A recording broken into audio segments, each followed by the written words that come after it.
Today we're going to take a fun look at a herringbone quilt. Now, the traditional way of making a herringbone quilt results in a lot of really awkward cut off scraps, and I don't like that. I don't think you like that. So I'm going to show you a way to make it all with no waste with some really creative seams. And it's a little tricky, but we're going to go through it step by step, the whole thing right now. Here is the free downloadable pattern for this quilt today. It has the basic information, fabric requirements, size, some layout diagrams, but there are a few differences between what is on this page and what we're going to do in the video today. This quilt is 58 by 66-ish and calls for fat quarters. Now, because of the construction of this quilt, and that's where the real tricks come in, I'm going to be making the whole thing in miniature for you today. So instead of the 6 by 21 inch rectangles cut from your fat quarters, I'm going to be using these little rectangles that I cut from some charm squares. I do want to note that I have 6 by 21.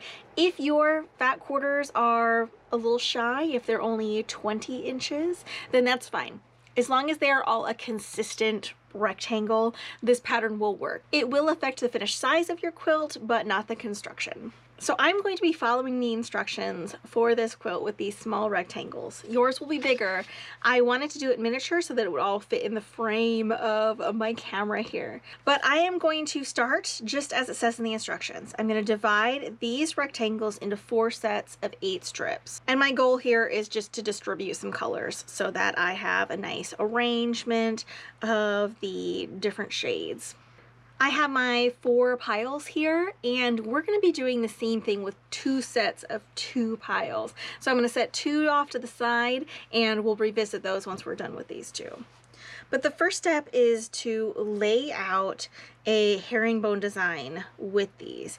And one pile is going to be the right side, and the other pile is going to be the left side.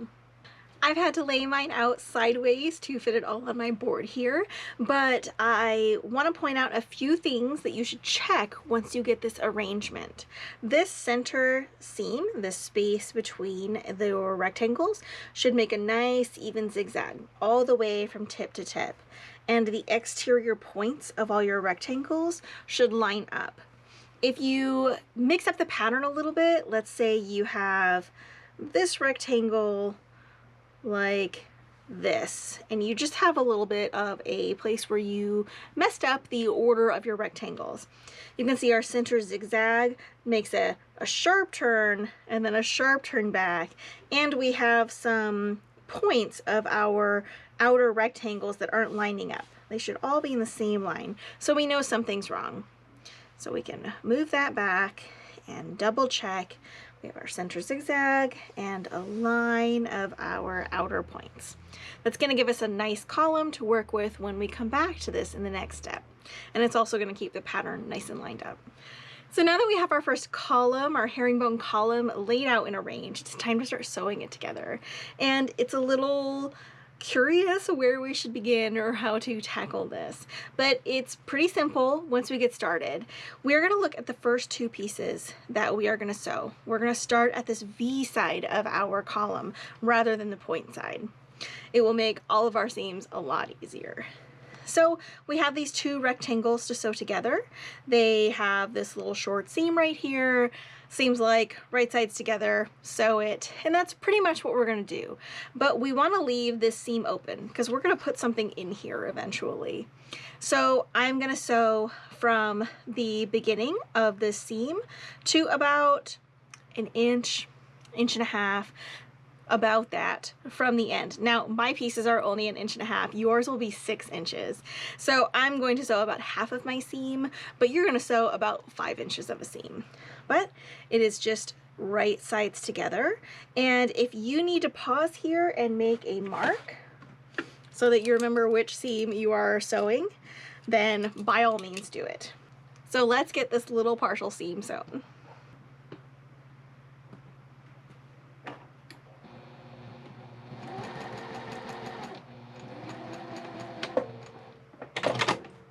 So I have finished our tiny little seam. I did use a tiny little back stitch at the end of this partial seam just to prevent it from completely pulling apart, especially since my seams are so tiny.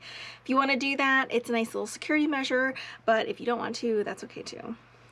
So now that we have this little section of this seam sewn, it has given us this nice long surface to attach our next log to. This aqua log is going to attach right here. So now we have this seam available to us.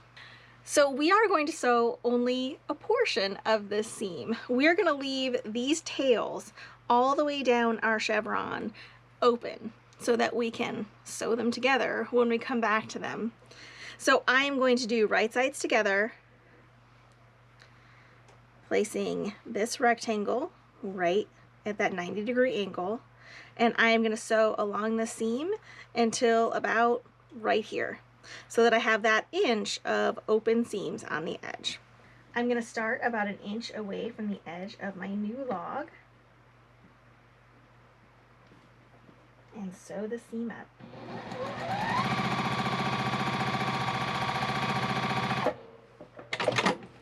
So we are going to repeat that process for all of the rectangles that we have here. I have my unit that I'm building on in place, and I'm going to take my next log, right sides together, always building from that point, that 90-degree angle that goes through the center of this column. And I'm going to sew from the corner to about an inch away from the edge of my rectangle. If you ever get confused about what rectangle you should be adding next, go ahead and put your work that you are building upon in place and find the seam that you just sewed, and it will point right towards the next log that you should be adding. So each log should go up against that seam, and it should touch two other rectangles. 1, 2. My column is completely sewn, or as completed as it's going to be at this point.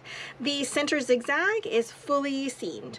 All of these seams are closed, nice and tight, but I do have all of these floppy edges along both edges, and those are going to come in really handy in a minute. But first we need to sew another one just like this. So I'm gonna get busy and we'll meet back and finish the magic seams of this quilt.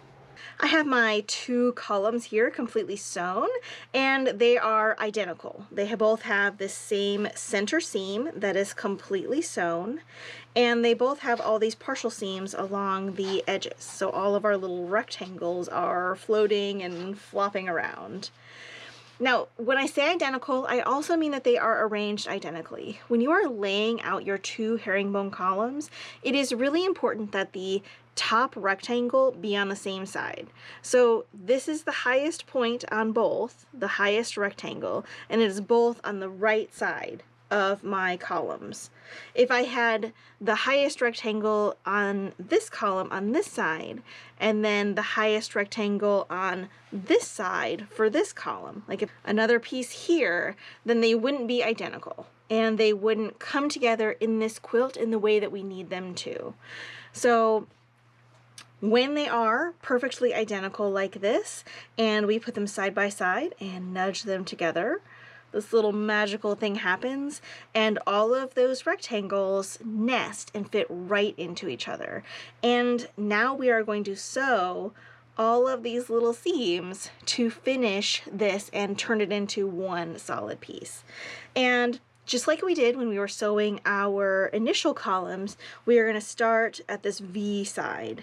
And we have these two pieces right here, these bottom two rectangles that come together just like the first two rectangles did. We are going to sew this seam right here between them, and we're going to leave it partial. So we're going to leave this edge of it open. So I am going to sew from here to about where my thumb is. And this is a little tricky. There's a lot of other stuff in the way. If you need to mark this, then definitely do it. But I am going to just put this right sides together and sew from here to here to establish that column that we're going to build off of and work upwards. Just try to hold all the rest of this out of the way. Just ignore it if you can. but just sew this one little tiny seam. Yours will obviously be bigger. If your pieces are 6 inches, then you can sew 4.5 or 5 inches of the seam. Since mine is tiny, I'm going to end up with about a 3/4 of an inch seam here. Okay, we have our initial seam done. And just like before, if you follow the seam you just sewed, it points right at the rectangle that comes next. So now we have this seam that we began when we were doing this column here, and we can finish it now because these rectangles are all the same size now. They match up. So I'm going to finish this seam going across the seam we just sewed to the end, sewing this white rectangle to this unit. And again, just right sides together, line it up, and then we can finish the seam. I like to overlap my seam, so I'll start here. The end of my seam is actually right there, but I'll start about right here, overlapping about 1/2 inch, and finish sewing to the corner.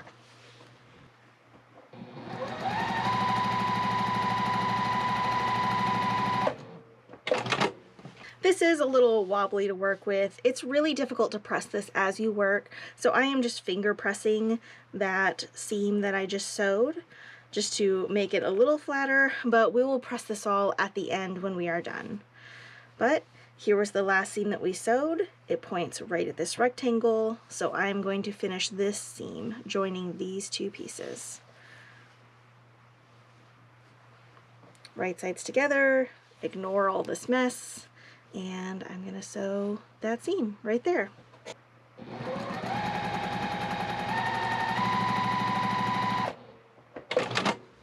And that is how we are going to proceed, zipping up this entire little series. I'm calling it a seam. It's really several seams, but we're sewing up this little zigzag join between our columns. And we're going to add this yellow rectangle, and then the green, and then this green striped, all the way up until we reach that last seam. And we are going to sew that completely, and we'll have one solid unit left to work with. My center seam is all zipped up. I do have a partial seam at the top and bottom, and all of my partial seams along the two edges.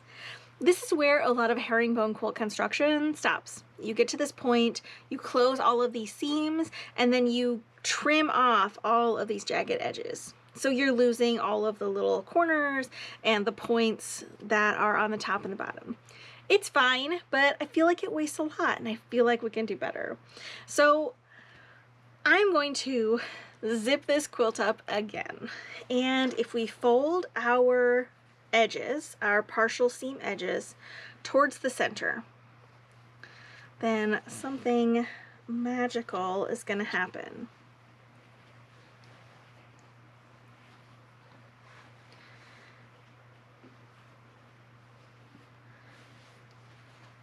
We have another perfect zippery seam, just like we did in the center.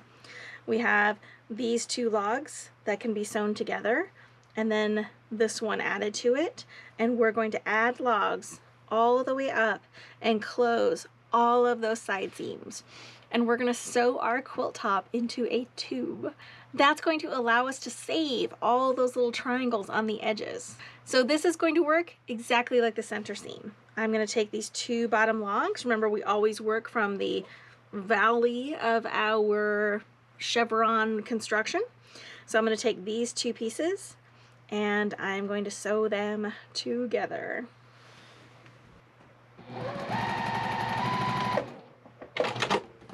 I did leave the end of it partial because we're not done with zipping our quilt up yet.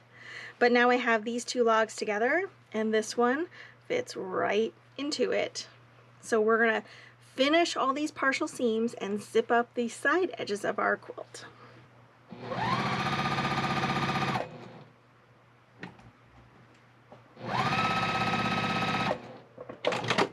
If you need to lay it out every time to find the next log, then that's okay. Here's where we started. Here's the seam we just sewed, and it points right at the next log. That's always going to be the rule. So right sides together, and all I am concerned about is this seam. All this other fabric will just be tucked out of the way.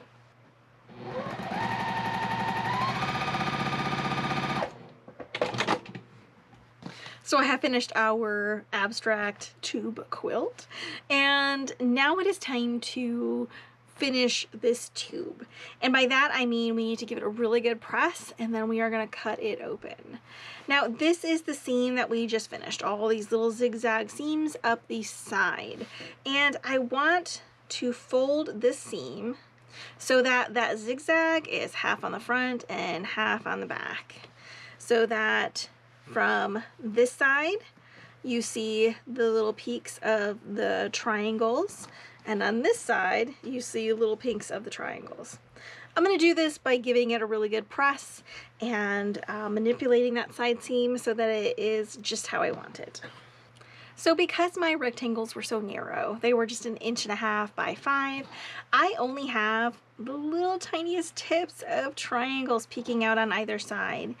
If your rectangles are 6 by 21, then you'll have closer to like 3 inches of the side of each triangle peeking out on each side of your seam here. So that will make it a lot easier for you to line up this pressed side than I had. So now it is time for the scary part, and we are going to cut this side seam open. We spent all that time making a zigzag seam, but we don't want zigzag sides to our quilt. We want straight sides to our quilt. So I have a nice pressed, straight side here, and I'm not worried about this. This is the center of our quilt. We're not going to be cutting that. We're going to be cutting the side seams open. So I'm going to grab a ruler. You could do this with scissors, or you could do it with a rotary cutter.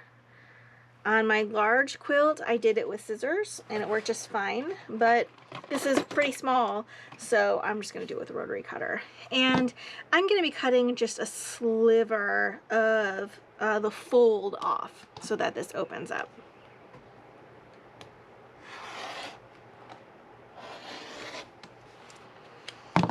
Okay, are you ready to see if it worked?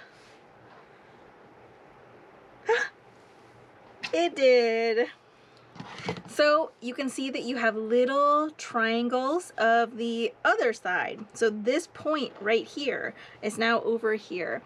Mine are very tiny and not super obvious because I'm working on a small scale, but yours will be more substantial if you're working on the fat quarter size version of this, and you can see them in my big version of the quilt as well. So we have solved our side seams, and there's just 2 problems left before us, and that is this zigzag top and the zigzag bottom. But wouldn't you know it, they fit into each other. So if we fold these towards the center, we have another zigzag seam, and this one is only a couple of logs. So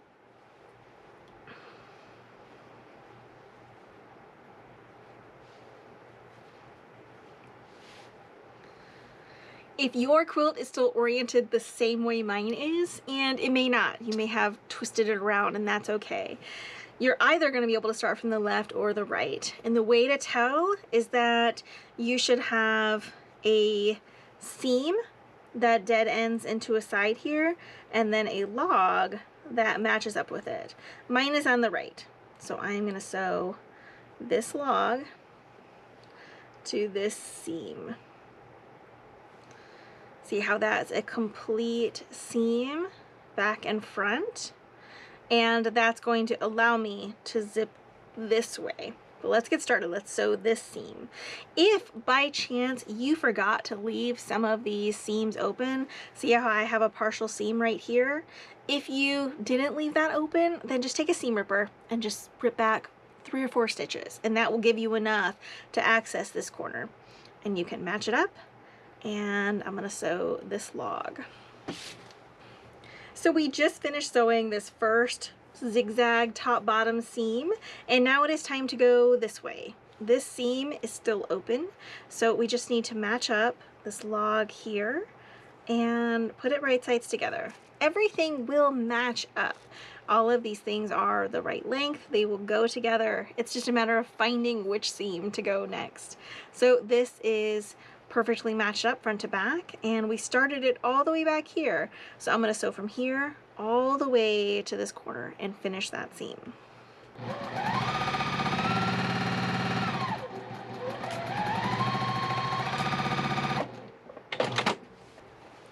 We are so close. We have sewn this complete zigzag, and now we just need to continue working. We've sewn from here to here, and now we need to finish this seam. These are the trickiest seams in the quilt because there's so little of them that was actually sewn. These were those tiny little seams that we sewed at the very beginning. So there's not a lot to work on here. There's just like a couple stitches, but just take your time, line everything up, and it will fit together. The last sewing on the quilt, and there's just one open area left, and we are going to sew it closed. So if we did our job, this is a continuous tube now, tube going the other way. It has straight edges, and now we just need to pick a place to press it and do the same slicing that we did to establish those side seams. If you want to keep track of how you originally laid it out, then maybe marking those seams would be a good idea. I've already kind of lost track of which was that final seam that I sewed. So I'm just going to pick a place. I'm going to go right here. I'm going to press this really nicely, and then we are going to cut it open. I have my nice flat pressed edge, and it's time to cut it. Again, I'm cutting off just the smallest sliver, just the little end of the fold. I don't want to cut my quilt into many pieces. I just want to easily open that. So why don't I try it with scissors this time? I'm going to slip my blade into that fold, and I'm just keeping a little bit of tension on it so that I can get a nice straight cut.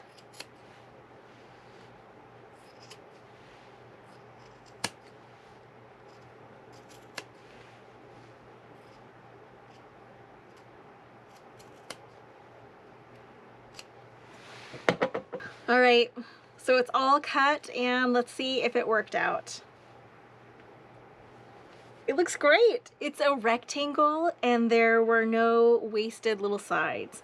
So you may need to do a little bit of cleaning up. There might be some little seam allowance, folds, and things sticking out, but that is my magic trick to get a nice square quilt from a herringbone design without cutting off and losing all of those waste pieces along the edge. I hope you guys enjoyed this pattern. I know it's going to stretch some of those partial seam muscles, but it is a really fun construction puzzle to tackle, and you end up with a great looking quilt at the end.